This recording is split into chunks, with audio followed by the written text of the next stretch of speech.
ಸಂತೋಷವಾಗಿದೆ. ಯಾಕೆಂತ ಕೇಳಿದರೆ ಫೆಬ್ರವರಿ ತಿಂಗಳಲ್ಲಿ ಇದರ ಶಿಲಾನ್ಯಾಸಗೊಂಡಿತ್ತು ವಿಜಯರಾಜ ಗೋಪುರಕ್ಕೆ.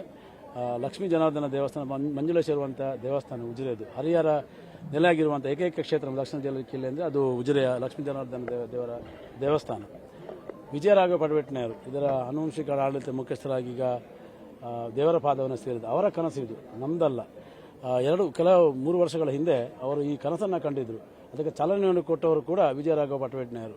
ತದನಂತರವಾಗಿ ಶರತ್ ಪಟವೇಟ್ನೆಯವರು ಅವರ ಮಗನ ಮುಖಾಂತರವಾಗಿ ಎಲ್ಲ ಕಾರ್ಯಕ್ರಮಗಳು ರೂಪುಗೊಂಡಿದೆ. ನಾವೆಲ್ಲ ಅದಕ್ಕೆ ಸೇರಿಕೊಂಡಿದ್ದೇವೆ.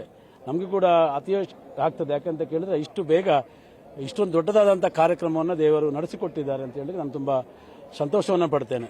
ಇನ್ನೊಂದು ವಿಶೇಷ ಏನಂತ ಕೇಳಿದರೆ ಈ ಕಾರ್ಯಕ್ರಮಕ್ಕೆ ಎಲ್ಲರೂ ಎಲ್ಲ ಜಾತಿ ಭೇದವನ್ನು ಮರೆತು ಹಿಂದೂ ಬಾಂಧವರು, ಕ್ರೈಸ್ತ ಬಾಂಧವರು, ಮುಸ್ಲಿಂ ಬಾಂಧವರು ಕೂಡ ಸೇರಿಕೊಂಡು ಇಲ್ಲಿ ಶ್ರಮದಾನ ಮಾಡಿದಂತೆ ನಮಗೆ ತೃಪ್ತಿಯನ್ನು ತಂದಿದೆ. ಸುಮಾರು 100 ಮಂದಿಗಿಂತ ಹೆಚ್ಚಾಗಿ ಕ್ರೈಸ್ತ ಬಾಂಧವರು ಮೊನ್ನೆ ಶ್ರಮದಾನವನ್ನು ಮಾಡಿದರು.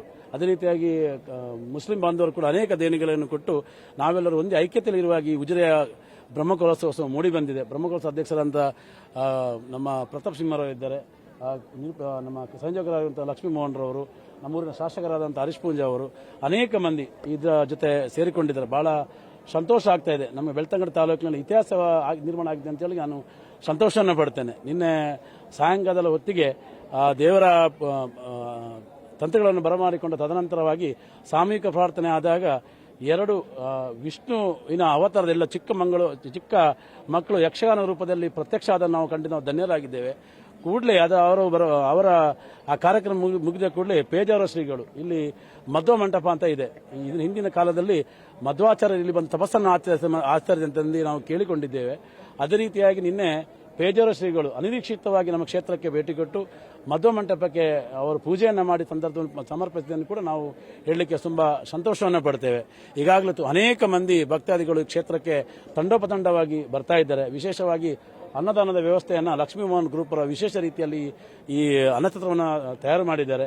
ಸಾಯಂಕಾಲ ಹೊತ್ತಿಗೆ ನಡೆಯುವಂಥ ಕಾರ್ಯಕ್ರಮದಲ್ಲಿ ಒಳ್ಳೆ ರೀತಿಯಾದ ಕಾರ್ಯಕ್ರಮ ನಡೆಯಲಿಕ್ಕೆ ಇದೆ. ಇನ್ನು ಅನೇಕ ರೀತಿಯಾದಂಥ ಬೆಳವಣಿಗೆಗಳು ಇಲ್ಲಿ ಈ ಕ್ಷೇತ್ರದಲ್ಲಿ ಆಗಿದೆ ಅಂತ ಹೇಳಿ ನಾನು ತುಂಬ ಸಂತೋಷವನ್ನು ಪಡ್ತೇನೆ. ಅನೇಕ ಭಕ್ತಾದಿಗಳು ತಂಡೋಪತಂಡವಾಗಿ ಬೆಂಗಳೂರು ಮತ್ತು ಇತರ ರಾಜ್ಯಗಳಿಂದ ಇಲ್ಲಿಗೆ ಬರ್ತಾ ಇದ್ದಾರೆ. ನಮಗೆ ಬಹಳ ಸಂತೋಷ ಆಗ್ತದೆ. ಕಾರ್ಯಕ್ರಮ ಹೇಗೆ ನಡೀಬೇಕಂತ ಕೇಳಿದರೆ ಈ ರೀತಿಯಾಗಿ ನಡೀಬೇಕು. ಎಲ್ಲರೂ ಐಕ್ಯರಾಗಿ ಬ್ರಹ್ಮಕಲಶ ದೇವರಿಗೆ ಮತ್ತು ನಮಗೆ ಅಂದರೆ ದೇವರಿಗೆ ವಿಧಿವತ್ತಾಗಿ ನಮಗೆ ಮಾನಸಿಕವಾಗಿ ಬ್ರಹ್ಮಕಲಶ ಆಗುವಂಥ ಇಲ್ಲಿ ಆಗಿದೆ. ಇದು ಎಲ್ಲ ಜಾತಿಯವರು ಸೇರಿಕೊಂಡು ಈ ಬ್ರಹ್ಮಕಲಶ ಆದದ್ದು ನಮಗೆ ಬಹಳ ಸಂತೋಷವನ್ನು ತಂದಿದೆ. ಇಲ್ಲಿಯ ಆಡಳಿತ ಮುಖ್ಯಸ್ಥರಾದಂಥ ಶರತ್ ಪಟವೇಟ್ನೆಯವರು ಮನೆ ಮನೆಗೆ ಯಾವುದೇ ಜಾತಿ ಊಂಚೆ ನೀಚೆ ನೋಡದೆ ಮನೆ ಮನೆಗೆ ಹೋಗಿ ಆಮಂತ್ರಣ ಕೊಟ್ಟಿದ್ದರಿಂದ ಈ ರೀತಿಯಾಗಿ ಕಾರ್ಯಕ್ರಮ ವಿಜೃಂಭಣೆಯಿಂದ ಆಡಲಿಕ್ಕೆ ನಾನು ತುಂಬ ಸಂತೋಷವನ್ನು ಪಡ್ತೇನೆ. ಹೌದು, ಹೊರಕಾಣಿಕೆ ನಿರೀಕ್ಷೆಗೆ ಮೀರಿ ಬಂದಿದೆ. ತಾವೀಗಾಗಲೇ ಅದನ್ನು ಭೇಟಿ ಕೊಟ್ಟಿರ್ಬೋದು. ಅಲ್ಲಿ ಒಂದು ವಿಶೇಷ ರೀತಿಯಾದಂಥ ಒಂದು ಸೇವೆಯನ್ನು ನಾವು ಪ್ರಾರಂಭ ಮಾಡಿದ್ದೇವೆ. ಯಾಕಂತ ಕೇಳಿದರೆ ಅನ್ನ ಸಂತರ್ಪಣೆ ಅಂದರೆ ದುಡ್ಡಿದ್ದವರಿಗೆ ಮಾತ್ರ ಕೊಡಲಿಕ್ಕೆ ಸಾಧ್ಯ ಆಗ್ತಾ ಇದೆ ನಮ್ಮ ದಕ್ಷಿಣ ಕನ್ನಡ ಜಿಲ್ಲೆಯಲ್ಲಿ. ಇಲ್ಲಿ ಆಗಲ್ಲ. 50 ರೂಪಾಯಿ ಕೊಟ್ಟವರಿಗೆ ಕೂಡ ಅನ್ನದಾನ ಮಾಡುವಂಥ ವ್ಯವಸ್ಥೆಯನ್ನು ಈ ಕ್ಷೇತ್ರ ಕಲ್ಪಿಸಿಕೊಂಡಿದೆ. ತದವತ್ತಾಗಿ ಎಲ್ಲರಿಗೂ ದೇವರು ಬಳಗುವಂಥ ಒಳ್ಳೆಯದನ್ನೇ ಮಾಡಲಿ ಅಂತ ನಾನು ಹಾರೈಸ್ತೇನೆ. ನಮಸ್ಕಾರ.